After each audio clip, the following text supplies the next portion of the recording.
여러분, 바울이 공회에서 죽은 자의 소망, 부활을 꺼냈죠. 그러자 사두개인과 바리새인 간에 분열이 일어났습니다. 왜냐하면 사두개인은 영이나 천사나 어떤 부활 이런 걸 믿지 않았으니까요. 그래서 공회가 나누어지면서 어떤 소득 없이 그냥 끝났죠. 바울은 안토니아 요새에 와서 홀로 밤을 맞이합니다. 그런데 그 밤에 주님께서 바울 곁에 서셨죠. 담대하라. 예루살렘에서 나의 일을 증언한 것처럼 로마에서도 증언해야 할 것이다. 여러분, 그 말들은 바울의 마음 어땠을까요? 하나님께서 나와 함께 하셨구나. 그리고 나의 모든 것을 아시는구나. 그리고 이 모든 소명을 다시 힘과 격려와 위로를 주시면서 확인해 주셨습니다. 할렐루야. 새로운 믿음으로 그 밤, 외로운 밤이 아니라 다시 믿음의 결의를 다졌던 밤이었던 거죠. 새로운 아침을 맞았을 겁니다. 그 밤에 그 어려움의 문제들이 이제는 아니라 다시 하나님께서 새 일을 이루실 것을 소망하는 새 희망의 날이었겠죠. 그런데 바울과 달리 다른 결의를 다지는 자들이 또 있었습니다. 누굴까요? 바울을 내가 먹지도 마시지도 않겠다, 죽이기까지. 그와 같이 바울을 죽이는데 자신의 온 삶의 목표를 정한 자들이 무려 40여 명이나 되었다고 합니다. 유대인들이 당을 지어서 암살조를 만든 거죠. 왜요? 그들은 바울을 죽여야만 된다고 생각했던 겁니다. 성도 여러분, 신앙이 왜곡되면, 편견에 빠지면 이렇게 무서운 종교적 폭력을 낳습니다. 그런데 16절 우리 함께 볼까요? 16절에 갑자기 바울의 생질이 등장합니다. 바울의 생질이 그들이 매복하여 있다함을 듣고 와서 영내에 들어가 바울에게 알린지라. 바울의 가족이 성경에 나와요. 지금까지 바울에 대한 가족 기록은 없었습니다. 그런데 지금 생질 조카가 등장했습니다. 하나님께서 바울을 지키기로 결정을 하셨고 바울을 지금 이와 같이 로마로 보내야 하는데 그 사이에 있는 이 위협 속에 바울을 구원하고 바울을 돕기 위해서 한 사람이 갑자기 나타난 거죠. 그게 바로 바울의 조카였던 겁니다. 여러분, 저를 보시겠습니까? 여러분이 살아온 인생의 세월 다 다를 겁니다. 횟수가 다르죠. 그런데 그 길 가운데 뜻하지 않게 하나님께서 환경과 사람을 통해 도우실 때가 있습니다. 자기는 생각조차 못한 일이죠. 지금 바로 그 인물이 바로 조카가 등장한 겁니다. 그 조카가 이 모든 음모를 들었습니다. 그리고 그 영내에 와서 이것을 바울에게 이야기한 겁니다. 바울이 이와 같이 위험에 처했다는 것을 조카로부터 듣게 됐죠. 그래서 어떻게 합니까? 여러분, 17절 말씀입니다. 바울이 한 백부장을 청하여 이르되 이 청년을 천부장에게로 인도하라. 그에게 무슨 할 말이 있다 하니 천부장에게로 데리고 가서 이르되 주 예수 바울이 나를 불러 이 청년이 당신께 할 말이 있다 하여 데리고 가기를 청하더이다 하매 천부장이 그의 손을 잡고 물러가서 조용히 묻되 내게 할 말이 무엇이냐. 자, 여러분, 바울이 백부장을 불렀어요. 청했어요. 그리고 이 청년, 자신의 조카지요, 데리고 가라고 천부장에게 가서 할 말이 있다는 것을 전하도록 하겠죠.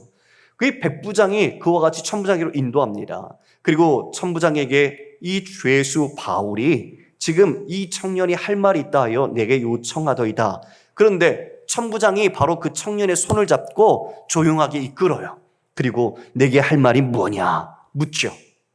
뭔가 심상치 않은 중요한 일일 거라는 건 여기서 우리가 암시할 수 있겠죠. 그런데 이렇게 이제 그 자초지정을 이야기합니다. 20절이죠. 대답하되 유대인들이 공모하기를 그들이 바울에 대하여 더 자세한 걸 묻기 위함이라 하고 내일 그를 데리고 공회로 내려오기를 당신께 청하자 하였으니 당신은 그들의 청함을 따르지 마소서. 그들 중에서 바울을 죽이기 전에 먹지도 않고 마시지도 않기로 맹세한 자 40여 명이 그를 죽이려고 숨어서 지금 다 준비하고 당신의 허락만 기다리나이다 하니. 자, 여러분, 누구만 기다린다고요? 당신의 허락. 자, 여러분, 이제 바울의 생명이 누구에게 달린 것 같아요?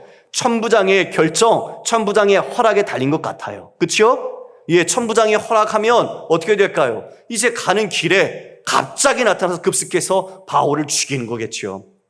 그 계략을 지금 들었습니다. 그런데 여러분, 질문합니다. 천부장이 허락을 해도 그 바울의 생명을 지키시는 분이 누구십니까? 다시 묻습니다. 이 세상에 아무리 권력가가, 아무리 힘이 세고, 아무리 능력 있는 사람이 여러분을 죽이려고 해도 그 여러분을 지키시고 여러분의 그 모든 것을 허락하시는 분이 누구십니까? 맞습니다. 하나님입니다. 예, 우리가 숨조차 쉬지 못할 큰 광풍과 어려움과 고난과 죽음의 위협에 당할지라도 하나님이 허락하시지 않으면 우리는 그 모든 것에서 우리는 해를 입지 않게 됩니다. 할렐루야! 바로 우리 모두를 보호하시고 지키시는 분은 하나님이시기 때문입니다. 그러므로 여러분이 마주하고 있는 숨을 조이는 것 같이 여러분을 옥죄고 있는 그 문제와 그 고난과 역경이 여러분을 죽이는 것이 아니라 여러분의 모든 생사 여탈골은 하나님의 손에 있음을 믿으시길 바랍니다. 예, 하나님이 허락하셔야 되는 거죠. 표면적으로는 지금 천부장이 허락을 하면 바울은 죽을 것 같지만 아니요. 바울이 하나님의 손에 있음을 우리는 압니다.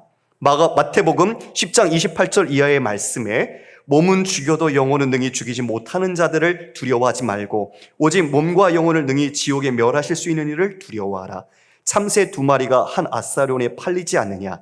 그러나 너희 아버지께서 허락하지 아니하시면 그 하나도 땅에 떨어지지 아니하리라.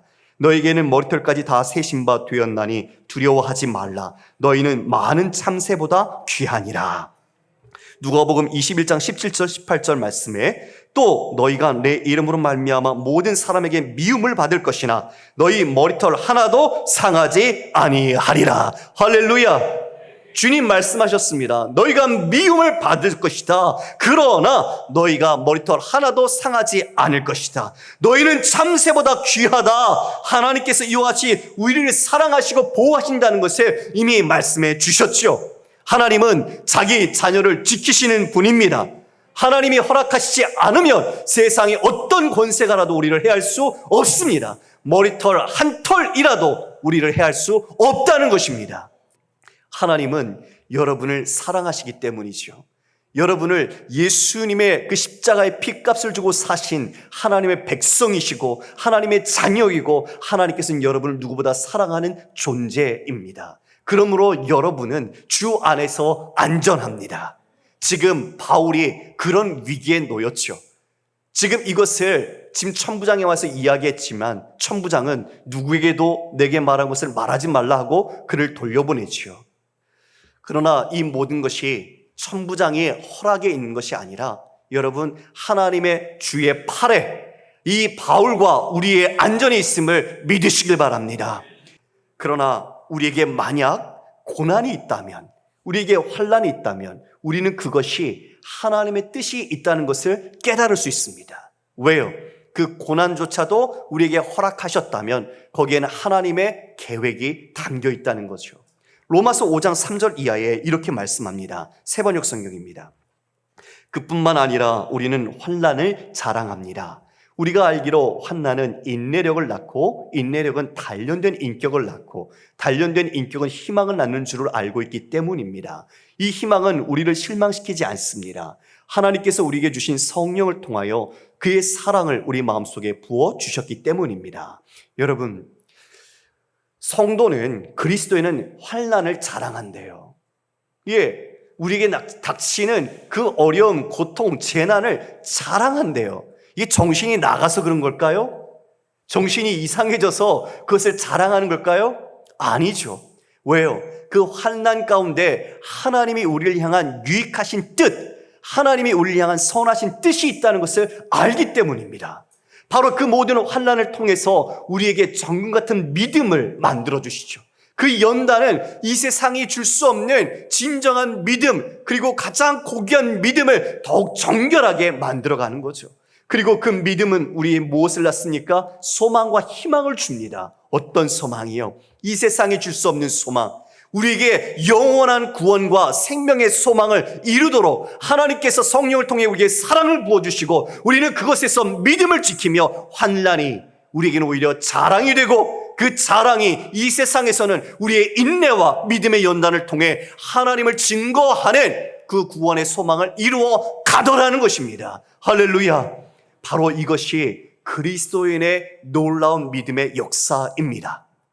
성도 여러분, 여러분에게 있는 고난과 아픔, 그 모든 것들 가운데 주님이 함께 하십니다. 주님이 지금 이 다니엘의 세 친구가 풀무불에 있을 때에 그 모든 것을 끌어안고 지키셨듯이 여러분을 생명싸개로 보호하고 계십니다. 그래서 우리는 고난이 두렵지 않습니다. 중요한 것은 그 고난을 우리는 뛰어넘어 하나님께서 이루실 그 놀라운 은혜를 우리는 바라볼 수 있는 믿음의 안목을 가져야 합니다. 그것이 우리에게는 보물입니다. 주님, 내게 이 어려움과 환난, 참 이 사람을 내게 붙여주셨는데, 이 피할 수 없는 이런 문제를 내게 주셨는데 주님, 이거 피하게 해주세요. 그게 아니라 이것을 통해 하나님, 제가 하나님의 뜻을 깨닫고 하나님의 일을 이루어갈 수 있게 해달라고 우리는 믿음의 안목을 가지고 기도해야 하는 것이죠. 이제 바울, 하나님께서 그 배후에서 이 모든 것을 이끌어 가셨습니다. 대제사장 장로들은 자신을 죽이려고 불법적인 음모에 가담했지만 오히려 이 로마 천부장, 백부장은 자신을 통해 이 모든 구원을 이루도록 돕고 있습니다. 그리고 하나님께서는 조카까지 준비하셔서 히든 카드로 그 모든 어려움을 이같이 알리게 만들어 주셨죠. 여러분, 우리가 아는 여리고에서 강도 만난 사람, 제사장이 레위인이 도와줬습니까? 아니요. 제사장 레위인이 도와주지 않았어요.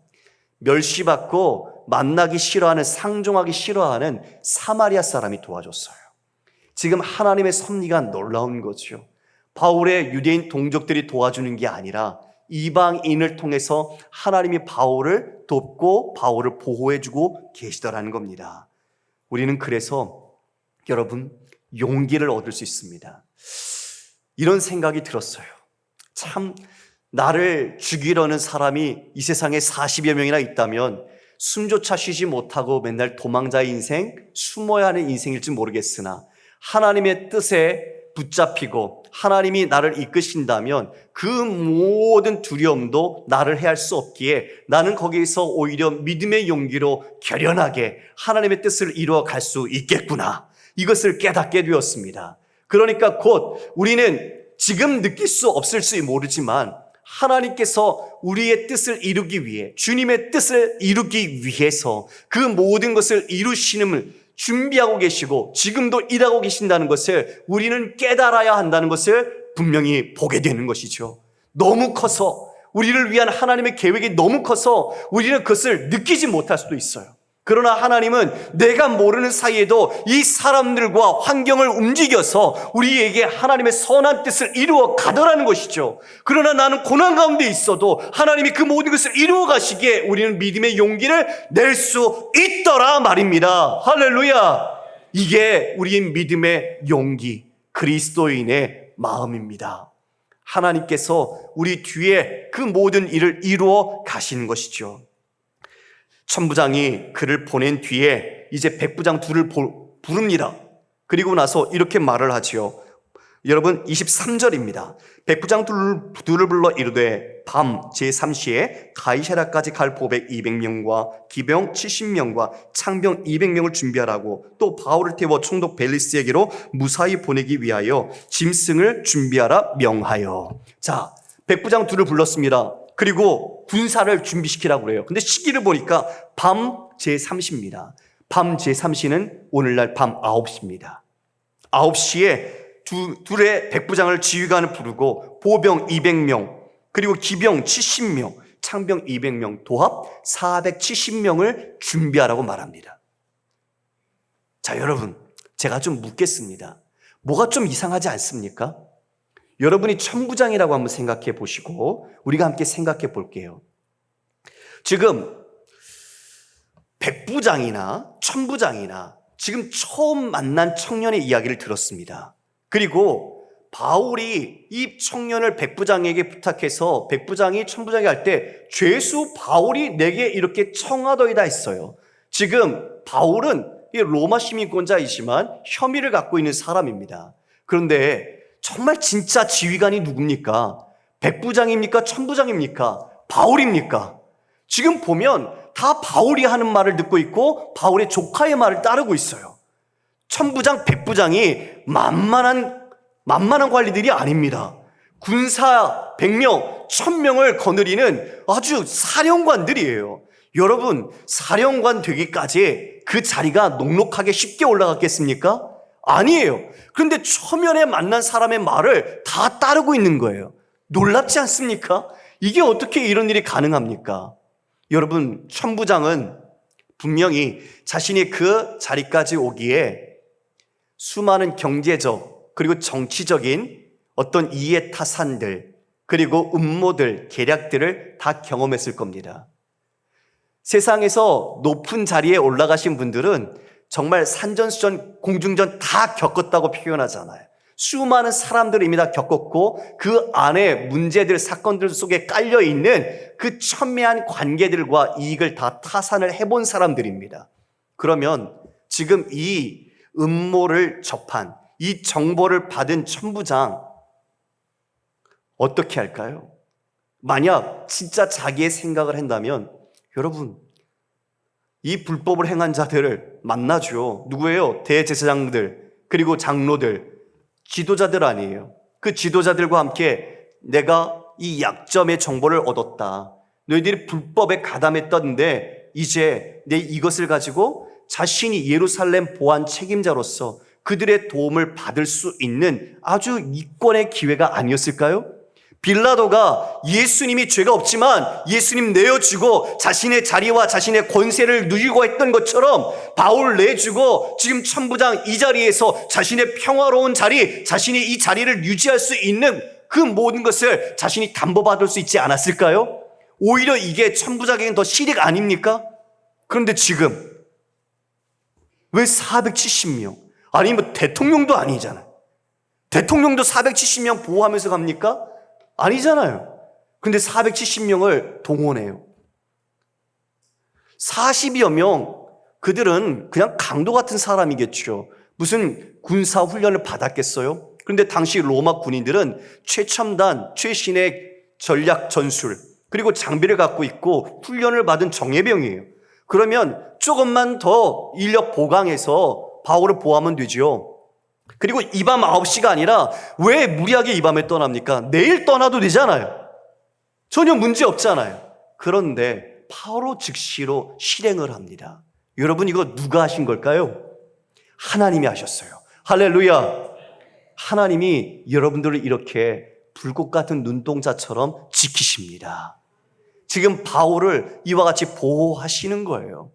그래서 470명이 그와 같이 가이샤라 벨리스 총독이 있는 곳까지 이제 호위를 하러 출발하게 됩니다. 그러나 470명보다 더 중요한 것은 주님이 함께 하신 거죠. 주님이 그 모든 것을 허락하시고 동행하시고 지켜주신 것입니다. 자, 여러분, 드디어 그들이 어떻게 될까요? 25절에 보니까 편지를 같이 보냈어요. 26절에 글라우디오 루시아는 총독 벨리스 가깝게 문안하나이다. 이 사람이 유대인에게 잡혀 죽게 된 것을 내가 로마 사람인 줄 알고 들어 알고 군대를 거느리고 가서 구원하였다가 유대인들이 무슨 일로 그를 고발하고자 하는지 알고자 하여 그들의 공회로 데리고 내려갔더니 고발하는 것이 그들의 율법 문제에 관한 것뿐이요 한 가지도 죽이거나 결박할 사유가 없음을 발견하였나이다. 그 죄인을 같이 갈 때 위에 상관에게 서면 진술서를 가져가는데 지금 그 편지가 바로 그거죠. 여기에 중요한 내용이 뭐냐면 무죄라는 거죠. 바울이 율법에 관련된 내용만 있지 로마법에 저촉되어서 무언가 결박되거나 죽어야 할 사유가 전혀 없다는 것을 말하고 있어요. 그리고 또 하나는 이 글라우디오 루시아 천부장이 자신에게 유리하게 이 진술을 바꿨어요.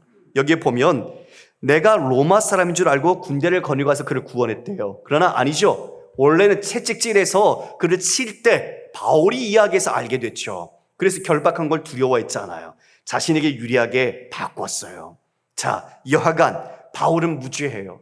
바울은 죄가 없어요. 고린도의 아가야 지방의 총독이었던 갈리오가 언어와 명칭과 법에 너희 법에 관한 것은 너희들이 알아서 했다는 것처럼 이 로마법에 지금 바울은 전혀 이런 부분에 저촉될 사항이 없었던 거죠. 이제 벨릭스에게 재판을 받게 됩니다. 여러분, 벨릭스는 서기 52년에서 58년에 유대 총독으로 있었던 사람이고 길리기아의 대리 대사로 있었던 사람입니다.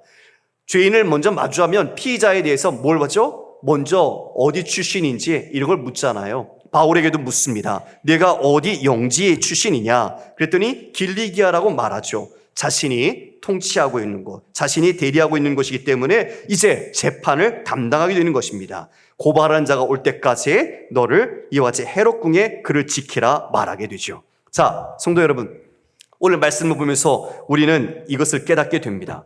바울은 종교적인 그 권력들, 특별히 적대적 세력과 로마의 권력 세력 안에 자신이 있었습니다. 그러나 아무것도 할 수 없었어요.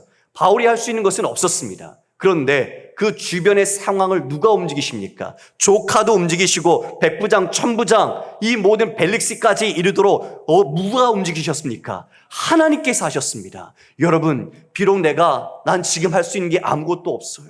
하나님, 나는 너무나 무력해요. 내가 할 수 있는 것은 이젠 끝이에요. 이런 마음이 들지라도 여러분, 하나님이 여러분을 위해 일하십니다.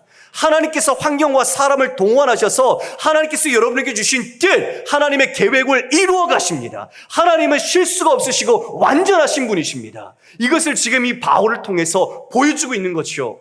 여러분, 40명의 결사대 바울을 죽이기까지 난 밥도 안 먹어, 물도 안 마셔. 그들이 그렇게 말했어요. 그런데 오히려 그게 지금 어떤 결과를 초래하고 있죠? 바울을 로마에게로 보내는데 그들이 오히려 돕고 있는 겁니다. 여러분, 이게 우리의 인간의 이해로 알 수 있었던 일일까요? 아니죠. 아니죠. 지금 우리의 삶이 그렇게 이루어지고 있는 겁니다. 우리는 우리의 지혜가 약해서 모르지만 하나님은 지금 우리의 그 모든 삶의 사람과 환경과 이 모든 처지를 통해서 하나님께서 여러분에게 주신 뜻을 이루어가고 있는 겁니다. 바울을 사랑하지만 진짜 이와 같이 지키시고 그리고 이끄심이 무엇을 위한 것입니까? 로마에 가야 하기 때문입니다. 로마에 바울을 통해서 복음을 들어야 할 사람들, 이 세상의 중심부라고 여겼던 힘과 권력의 상징, 그 로마 황제가 있는 곳에 가서 진정한 왕이 누구신가, 진정한 생명의 복음이 누구신가, 진정한 통치자가 누구신가, 이것을 이 바울이 로마에서도 나의 일을 증언하여야 하리라. 그 사명으로 하나님은 이 일을 이루어 가셨던 것입니다. 성도 여러분, 우리도 하나님께서 그 일에 부르셨습니다. 우리의 안위와 가정과 행복만이 아니라 여러분을 구원하여 하나님께서 자녀 삼으심은 지금 바울이 가야 할 로마처럼 바로 여러분이 한 사람이 되어서 여러분이 몸담는 모든 곳에 그 로마의 복음이 선포되듯 여러분이 바로 바울의 심정, 하나님의 마음으로 그 복음을 전해야 합니다. 이 복음 이제 증거되어 우리까지 흘러왔습니다. 성도 여러분, 여러분이 가야 할 진정한 복음의 산지 그리고 불모지는 어디입니까? 여러분이 수십 년 동안 같이 얼굴 마주하며 일했지만 한 번도 예수 그리스도의 예수라는 이름을 꺼내지 못한 분들이 누구입니까? 여러분들이 함께 살면서도 하나님을 믿는다고 밝히지 못했던 그 사람들이 누구입니까? 여러분, 우리는 예수 그리스도와 복음을 믿는 것을 부끄러워하지 말아야 합니다. 우리는 다시 진리의 기치를 높이 들고 여러분이 있는 곳에 예수 그리스도의 복음의 깃발을 꼽아야 합니다. 그것이 바로 우리를 지키시고 보호하시고 사랑하시는 하나님께서 우리를 향한 뜻입니다. 이 모든 뜻이 여러분의 모든 삶의 자리에서 이루어지기를 주님의 이름으로 축원합니다.